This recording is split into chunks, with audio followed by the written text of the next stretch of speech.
John Stephen Goodman's early life was characterized by heartbreak when he first stepped into the role of Dan Connor in Roseanne, which is one of the nominees for Best Performance by an Actor in a Television Series. Goodman eventually revealed the truth about what truly ended Roseanne forever, and it's a story full of heartbreak, betrayal, and an unforgettable twist. Behind the laughter and success, however, there was tension, controversy, and a shocking downfall that no one saw coming. When John was only 2 years old, his father, Leslie Goodman, died unexpectedly of a heart attack. This tragedy left John, his siblings, and their mother to face life without the reassuring presence of a father. Virginia worked hard as a salesperson and waitress, doing her best to support the family. John frequently spoke of his childhood as being lonely and isolating.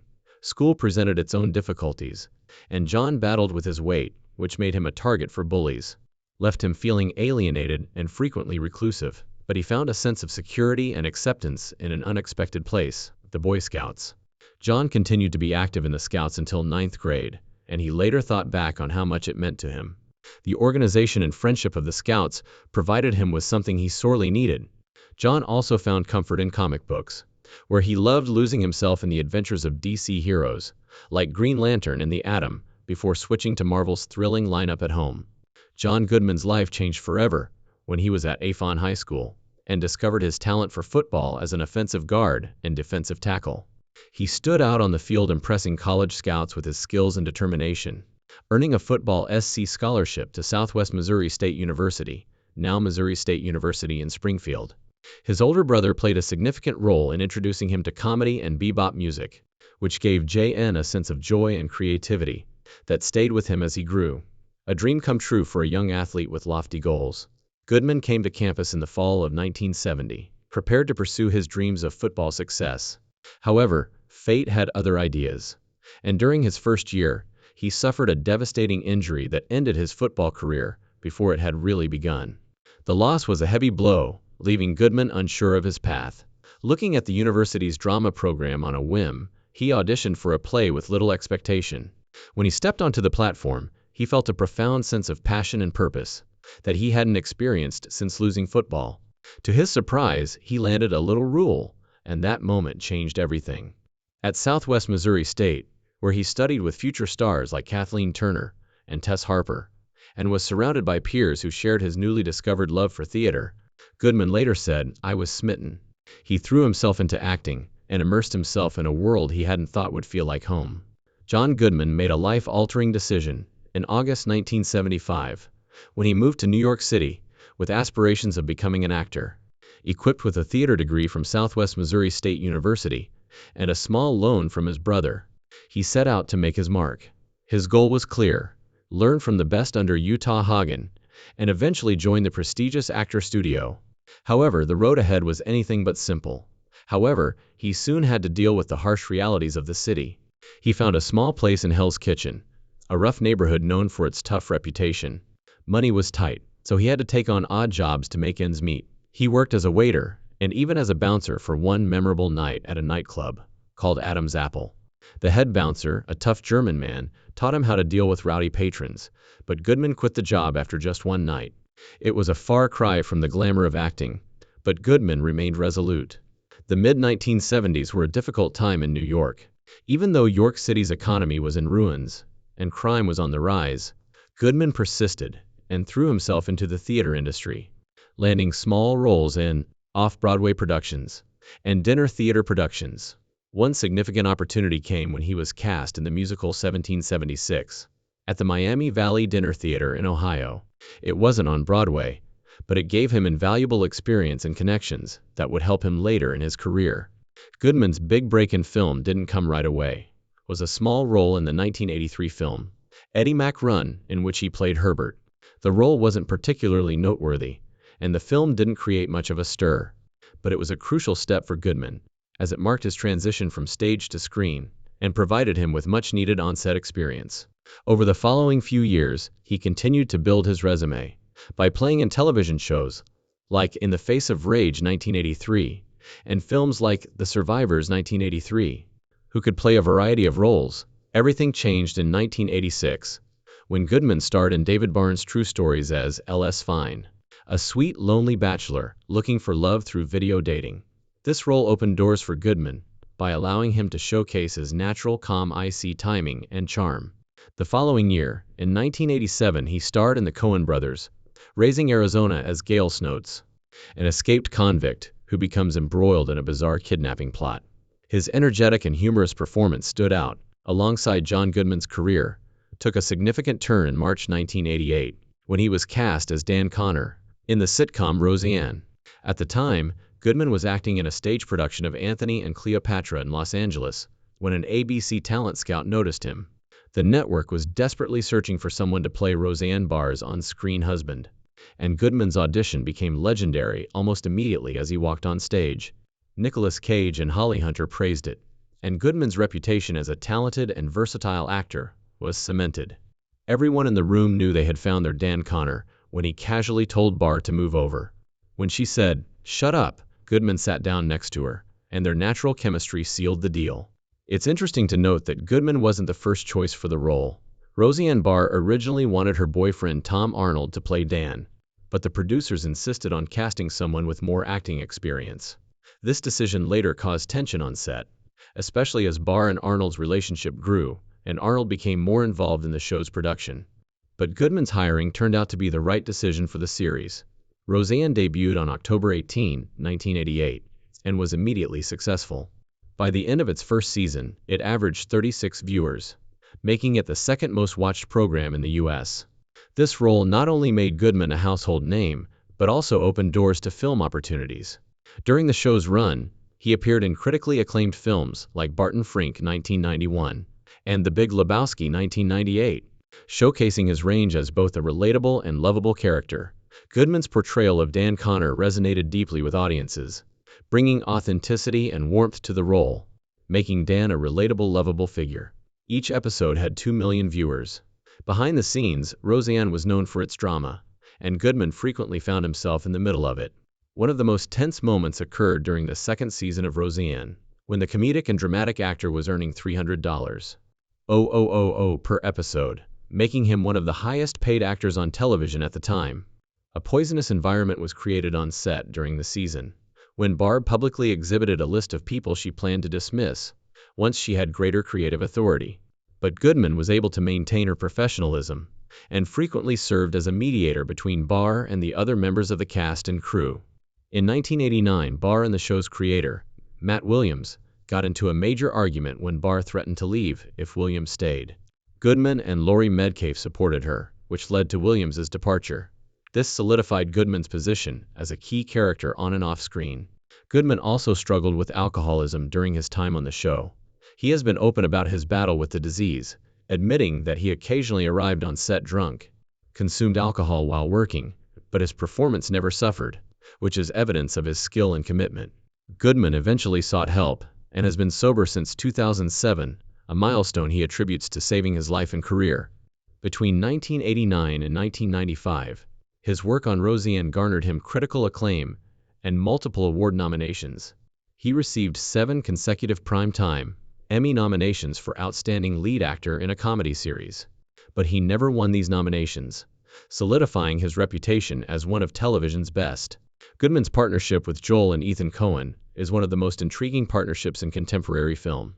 It all started in 1987 with Raising Arizona, a quirky comedy that introduced Goodman's talent to the Coens' distinctive storytelling style. In 1993, Goodman finally received recognition when he won the Golden Globe for Best Actor in a television series, musical, or comedy. During his acceptance speech, he delighted the audience with his humor, thanking his wife and daughter and joking, "I'd like to thank my personal trainer, but I don't have one." In Barton Fink 1991, Goodman played Charlie Meadows, who begins as a friendly neighbor but is later revealed to be a dangerous serial killer. This marked the beginning of a creative collaboration that would last decades and result in some of the most memorable roles in Goodman's career. The film's shocking climax, in which his character sets a hotel on fire while yelling, "I'll show you the life of the mind," became one of the most iconic moments in Goodman's career. Screenwriter John Milius served as the inspiration for Goodman's most well-known role with Coen. He reportedly remained in character between takes, creating such a terrifying presence that he unnerved his co-stars and crew. Goodman studied Milius closely, mimicking his speech patterns and mannerisms to bring Walter to life in the iconic scene where Walter smashes a car while screaming. In the 1998 film, The Big Lebowski, in Monsters, Incorporated 2001, Goodman revealed a softer side as the lovable monster. He spent more than 100 hours in the recording booth, doing up to 50 takes for a single line to get the tone just right. Pixar even consulted an expert on large animal movements to make Soul walk realistic. Goodman also found success in voice acting, including destroying a new car every time, adding over $1,000 to the budget. Gorillaz moved to reflect that in his vocal performance. Goodman almost didn't get the role. Sully was originally written as a janitor, and Bill Murray was the first choice. It wasn't until a major story rewrite that Goodman was cast, completely changing the character's direction in the 20,110.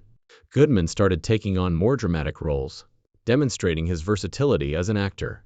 In the silent black and white film, The Artist 2011, he played studio executive Al Zimmer. For an actor known for his voice, Goodman had to rely on in order to prepare for his role in Argo 2012. He focused solely on physical expression. He studied silent film stars like Roscoe Fatty Arbuckle and lost 60 pounds to better fit the film's aesthetic. Goodman worked closely with Chambers' friends and family to understand his personality. And in an odd turn of events, he found that Chambers had made a prosthetic nose for him years prior in the movie The Babe 1992, which connected Goodman to the real-life character he played. Goodman's more recent roles have kept surprising audiences. In 10 Cloverfield Lane 2016, he gave a terrifying performance as Howard Stambler, a doomsday prepper who holds a young woman captive to prepare. Goodman spent weeks living in a bunker-like environment that resembled the setting of the movie. His intense method acting left his co-star Mary Elizabeth Winstead genuinely terrified during their scenes together. In Kong Skull Island 2017, Goodman played Bill Randa, a determined government official hunting for monsters.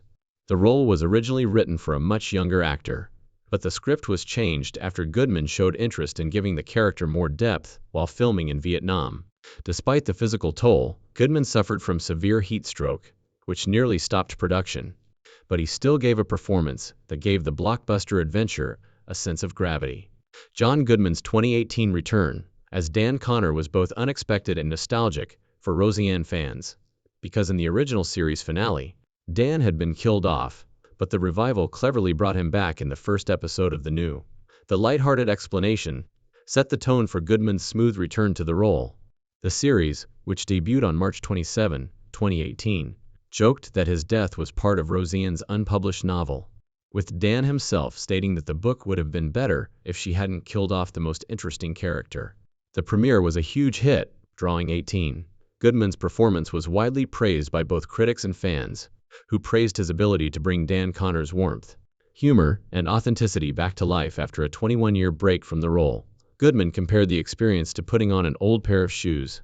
His chemistry with Roseanne Barr was as strong as ever, and their dynamic played a huge role in the revival's initial success.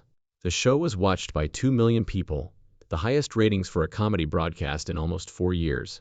The revival was a cultural phenomenon that combined humor and timely social commentary. Its premiere attracted 27.3 million viewers, making it the season's highest-rated scripted broadcast. Part of its appeal was its ability to capitalize on the current political climate, as Roseanne Connor, like Barr, was portrayed as a Trump supporter, which resonated with some viewers who felt their opinions were rarely represented in mainstream media. And the reappearance of well-loved characters created a recipe for success. But the revival's success was short-lived. On May 29, 2018, Roseanne Barr posted a tweet that would ruin the entire series. The tweet, which was directed at former Obama advisor Valerie Jarrett, compared her to an ape, saying that Muslim Brotherhood and Planet of the Apes had a baby named VJ. The comment was widely denounced as racist and caused an instant backlash on social media, and the entertainment industry. Barr attempted to defend herself, saying it was a joke and blaming it on the sleeping pill. Ambien tweeted that she had done strange things while taking the medication, but her explanation was insufficient. The drug manufacturer even replied that racism is not a known side effect. ABC took swift action, canceling Roseanne within hours of the tweet. ABC Entertainment President Channing Dungey also called Barr's remarks disgusting, repugnant, and incompatible with our values. The decision was shocking due to the popularity of the show as well as the financial losses. Goodman first defended Barr by saying he knew for a fact that she is not a racist before expressing his devastation over the show's cancellation. He acknowledged that he was surprised by the speed and intensity of the backlash, but also seemed resigned to the outcome. The controversy didn't just end the revival, it created lasting tension and reshaped the legacy of the show. ABC was estimated to lose up to $60 million in advertising revenue as a result of the cancellation, which sent shockwaves through the industry and left the cast and crew reeling. NBC launched a spin-off series called The Connors, which focused on the rest of the family and excluded Roseanne Barr. Goodman returned to his role as Dan Connor, and the spin-off premiered on October 16, 2018. Although it was unable to completely escape the controversy, the show found its own audience, allowing the Connor family's story to continue without its original matriarch, following Roseanne Barr's controversial tweet on May 9, 2018, which caused the sudden 2 days later. On May 30, paparazzi approached John Goodman at an auto repair shop in New Orleans, eager for a comment.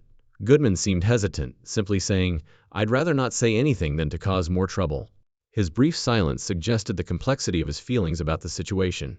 John Goodman found himself in a difficult position after the Roseanne revival was canceled. Many wondered how he would respond. A few months later, on August 26, 2018, Goodman spoke more openly in an interview. In an unexpected statement in an interview with the Sunday Times, Goodman defended Barr by saying, "I know for a fact that she's not a racist." This statement contrasted with the widespread criticism of Barr's tweet, which sparked both support and backlash. Goodman also discussed how deeply the cancellation of the show had affected him, admitting that he felt betrayed and that the experience left him in a period of depression. He reflected on those days and said, "I was very depressed the day after that. I was brokenhearted, but I thought, okay, it's..."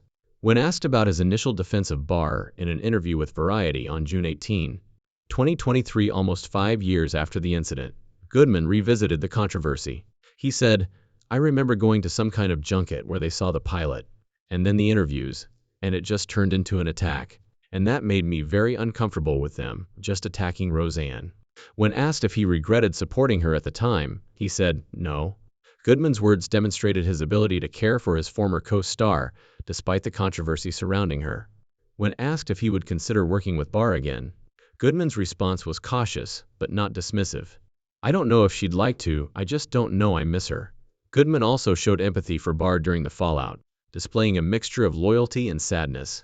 "Yes, I felt bad for her. And then, yeah, I just feel terrible about the whole thing. We had a great time, and I love her. She's just her own person." Goodman's reflections over the years paint a picture of a man caught between personal loyalty and public fallout. He has shown compassion for Barr while acknowledging the weight of the controversy, demonstrating a nuanced understanding of a complex situation. Throughout it all, Goodman has balanced his feelings for his former co-star with the reality of moving on in a challenging environment. He wished her well, but his response revealed lingering affection for Barr and the time they spent working together even as he moved forward with the Connors.